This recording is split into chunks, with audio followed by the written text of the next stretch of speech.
Intro. When you look at the book Pachinko, you have to look at how immigration affects people's lives after they get to the country that they are going to. It affects people for generations as life is different, and many things about the dynamics change over time. That's what this book is really able to show well, that change in the family and the assimilation and change they had to endure. It's the things you don't really hear about and that you don't really see now. You don't see the hard work and the things people do because they're really living in the shadows, as they would say. That's an old term. You don't hear about them because they usually go unrecognized in most countries. They're the people who you wouldn't expect to not be from countries because you don't really see that. You don't see their full lives and how they live. You can only be told that really through many things. But first, before we talk about the impact immigration has on a family, we should probably know the story of what happens in the book so we have a reference point of what we're talking about. We start off in the village of, and I may butcher these names, Yongdu, which is near Busan. Some fishermen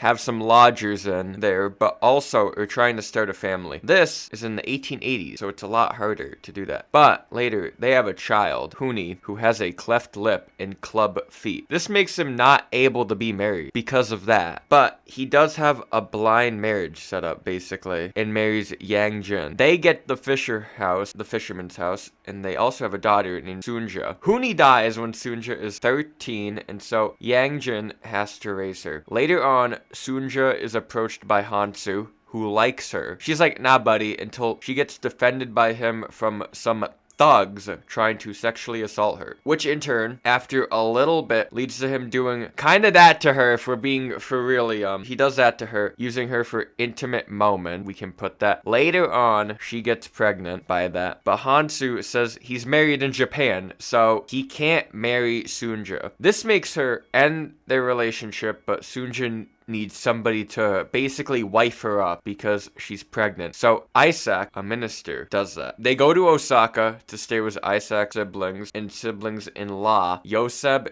and Kyunghee. There, Sunja learns Koreans are treated badly in Japan and are put to the jobs that the Japanese people don't want to do. Yoseb is in debt, but he wants to be the breadwinner of the family, which is impossible given the circumstances. So Sunja pays off his debt by selling a watch Hansu gave her, which makes Yoseb really mad. But then later, she has her son, Noah. Skip a little bit in time, and Sunja has two kids, Noah and Mosazu. Noah is Hansu's son, and also is a quiet kid like Isaac. But also, Isaac is arrested because he's a Christian and not worshipping the emperor, who everyone should be worshipping in Japan around this time. Sunja and Kyunghee start selling kimchi to make money, but Japan enters World War II, and so that becomes a lot harder. They need to ration food and all that. Kim Chong-hao employs them and gives them the money they would need. Isaac comes out of prison, but is suffering from his journey, and so he dies only shortly after being able to see his family again. But just as the restaurant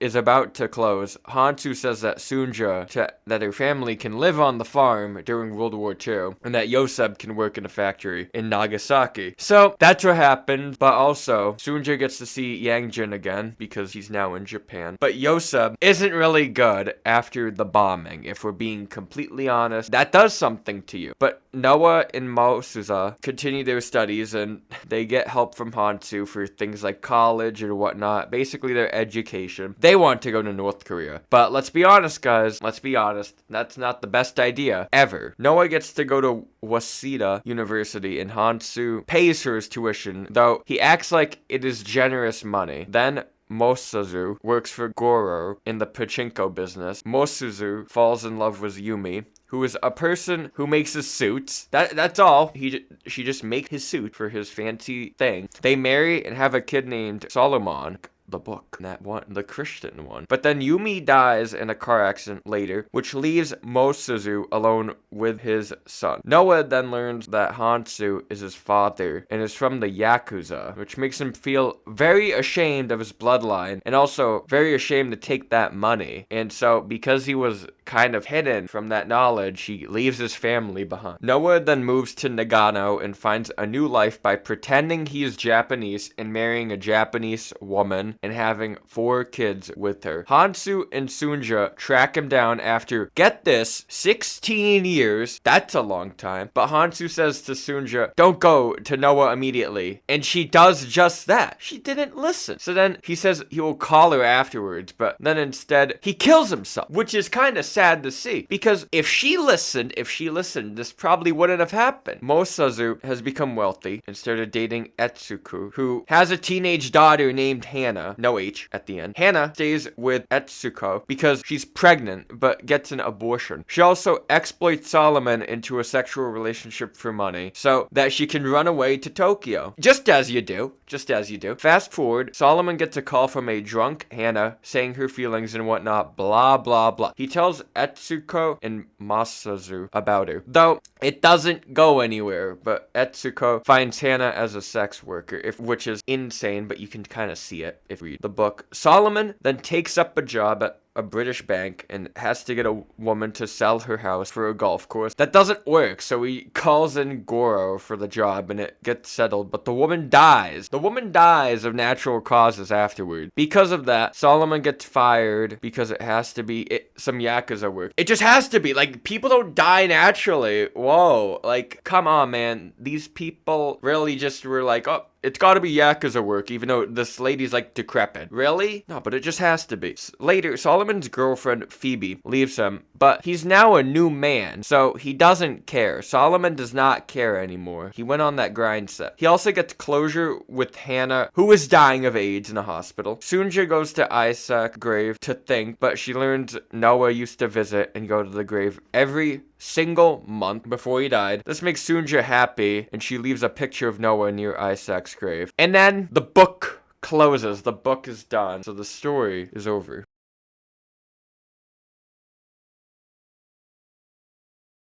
In the book, the family immigrates from Korea to Japan in search of what they think is a better life. They just need anything because of how Korea, at the time, was not really able to support the lifestyle and the ideas around Sunja, and it would have hurt her reputation, if we're being honest. And that's what the book says, basically. Because Sunja was pregnant but not married, she would have been an outcast. It would have given her son a bad life. So she needed to marry Isaac and move to Japan. But that's where the illusion wears off, really, which it does in a lot of places. You can picture these images or ideas for these countries you've never been to or that you want to move to. The one we all know is the picture of America that most immigrants have, which is one where all dreams are supposed to come true if you work hard enough. The idea that once you move there, anything is possible because it's just full of success. It's the best country in the world and moving there will make you successful. That's usually what people have been told throughout their lives. They're told about all the possibilities and all the stuff that is possible in America, and then they went there and were often discriminated against. Let's take the 1900s and 1910s, for example. The time period where immigrants was like entering at record high numbers in America. All these people from all these different countries, mainly Europe though, came from places like Italy, Poland, Ireland, and all these places. They came and they hoped to make something different for themselves, only to be discriminated against because they just weren't considered white at the time, and to them they were basically outcasts. They were also forced to work the jobs that people who lived there didn't want to work, which is kind of how it is today too. You see a lot of people working these jobs that nobody wants to work because that's just how the pyramid works. The bottom of the pyramid gets the scrap and the stuff that people force them to do, and they have to climb out of that hole, but sometimes you just can't climb out of the hole because of the system and how in a lot of places, hard work really isn't considered when thinking about a pay raise for some immigrants. This system also applies to Sunja and her family as they have to rely on Yoseb for money, but also they are put into the Korean part of Osaka, where it's basically where all the Koreans live. It's basically like the slum because of how Koreans are treated in Japan. They are treated like trash basically throughout the book because of this little idea known as racism. The Japanese in the book think all Koreans are criminals or really just insert bad things here. It's just general blanket racism where you can just say stuff like that and discriminate, and then you win. You just win because the system benefits you. So has kind of put them at an unfair advantage. Like in some of the businesses throughout the book, they don't hire Koreans or any foreigners because basically they think that they are above them. Like the Pachinko businesses that don't hire Koreans. It's the stuff like that most people in a country don't see because they don't consider it really. Just because they aren't an immigrant or they were born in the country or all that. We also see these rules when we look at the ID that Solomon has to get every 3 years. In the book, he has to ask kindly, he has to beg and plead to the Japanese government every 3 years, basically, if he can stay, or if they say nah, because they can say nah, well, he's gone. It's done for. It's similar in a way to the program in the US called DACA, which I know a few people who are here because of that. DACA is basically a program for people who came to America undocumented as children that says that, oh, if they go to school and they do all this work, go to college and don't leave the country, do this long list of things that really insane because it's so long. They're allowed to stay in the US, but even then, that's still kind of just in limbo. It's this thing that rarely seems good, but is weird once you actually hear about the details of it. It's not just the right solution, but sort of a step in the right direction. But it's like the other one, because at any time, just like with Solomon, the government can just say like, nah, lol, and deport you. Like, what the heck? You need to prove yourself in a way. And so that is also a thing that is shown really a lot throughout the book. With Noah and Mosazu being the children of immigrants and being born in Japan, they have to prove that not all Koreans are bad. Sunja mentions this a lot to them, like a heavy amount. There's also a point in the book where they say like, one Korean looks bad, it makes the rest of them look bad. It was something to that degree. It's more than holding their family name, but it's more like holding on to the Korean culture and making sure that they uphold it, which is interesting, which is also something that varies from group to group. You have to prove yourself and break that stigma. It's different from place to place today, but in the places I've lived and went to school, there was like a lot of people from Brazil, Guatemala, and those countries. The stigma wasn't really, oh, these people are gross and disgusting, because I live in a place that doesn't really think like that. It's one of the last places where isms and ists kind of matter to people. But there definitely was the groups of people who hung out together. And also, a lot of places do think like that. It's just that you have to go to the ones that don't, like, to see that it doesn't. Like, in some cases, through my school, there were people from Brazil who often hung out together, but a lot of people who had parents who immigrated here or immigrated here themselves often hung out together, which kind of makes that shared value that you can kind of see in the book, the value of kind of struggling together in a way, since immigration doesn't guarantee you anything except hardship. It's sad to see something like that, but it is the reality for most places. And luckily, though, some places are more welcoming than others. But in these places like Japan, they are not welcoming. They are not welcoming you. Considering even to this day, even to this single day, in the big year, there are still all these laws and things in place that kind of make sure that you're not welcome. It's kind of not a good thing in terms of how they view it. In the book, the idea of holding up their family name also appears a lot, which is common for a lot of people who immigrate because they have to hold up a lot. People need to uphold something, and so that's what they usually do. It happens, but also it is usually done by keeping your own tradition. This is kind of seen with Noah throughout the book, but really in what he eats, because he eats Korean food even though he is in Japan. He's half Japanese because of Hansu, but you still see that Korean culture in him because of how he grew up with Sunja, and so he has more influence from that side, which is shown throughout the book. Also, you sometimes read Korean words which have been italicized. It's just a nod, because because it's something that makes sure you know that they came from Korea back when it was unified in one country. This culture also changes throughout the book because it takes place over decades, so you kind of get to see the story of Korea as well. Because of how Korea was united